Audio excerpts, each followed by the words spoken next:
After studying the different concepts of acids and bases, now we shall switch over to the study of salt hydrolysis. Salt hydrolysis, as the name suggests, hydro means water, lysis means to break. So this is a phenomena of breaking of water molecules with the help of salt. In fact, salt is a ionic compound and water is a molecule. So what is the nature of salt hydrolysis? Let me pose a question. Salt hydrolysis is an interaction between the molecules of salt and molecules of water? No, it's not a molecular reaction. Then, is it the interaction between the ions of salt and ions of water? No, this is also not correct.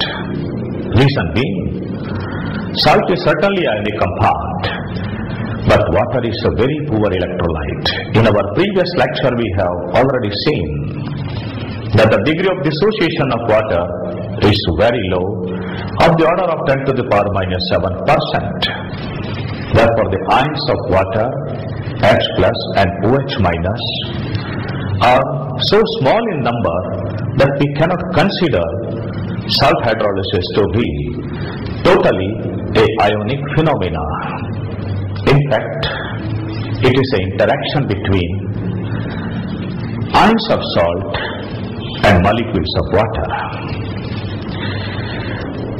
Then this interaction can be cationic or anionic, depending upon the type of the ion of the salt which is going to break the molecule of water.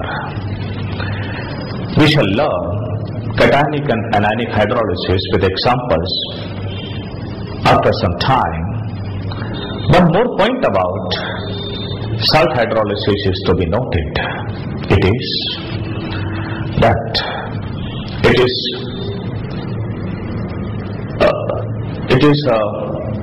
inverse of or reciprocal of neutralization process. Neutralization is acid plus base equal to salt plus water. Therefore hydrolysis is salt plus water equal to acid plus base. But hydrolysis is not appreciable at ordinary concentrations. Therefore, in order to have appreciable amount of hydrolysis, water should be taken in the excess of amount. Well, let us now understand the terms cationic and anionic hydrolysis. Consider a salt B plus A minus. So when it is cationic hydrolysis, the B plus ion is attacking upon the polar molecule of water. Water molecule has positive negative poles, oxygen is negative pole. Obviously, B plus will attack upon O minus, forming a weak base BOH, and H plus ions will become free.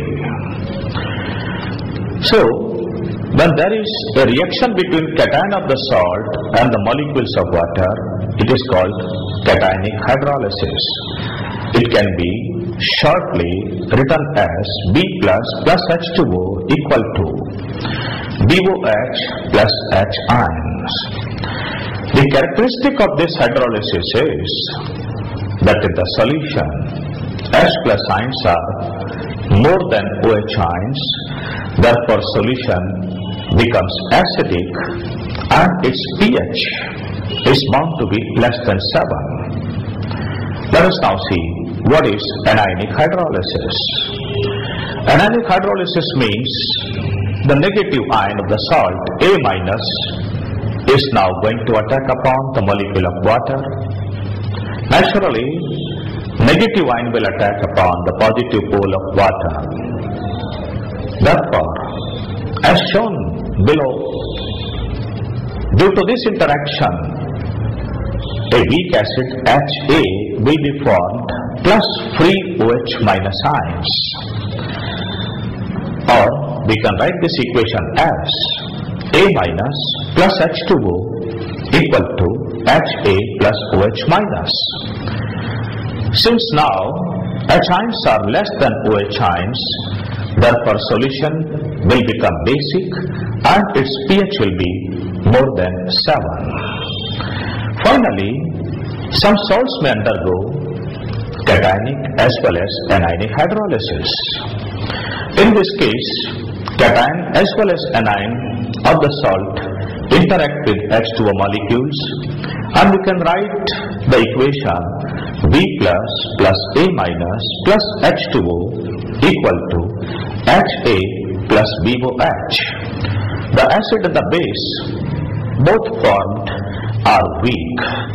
Remember, in case of hydrolysis, water should be taken always in large excess, and no hydrolysis can produce a strong acid or a strong base as a product.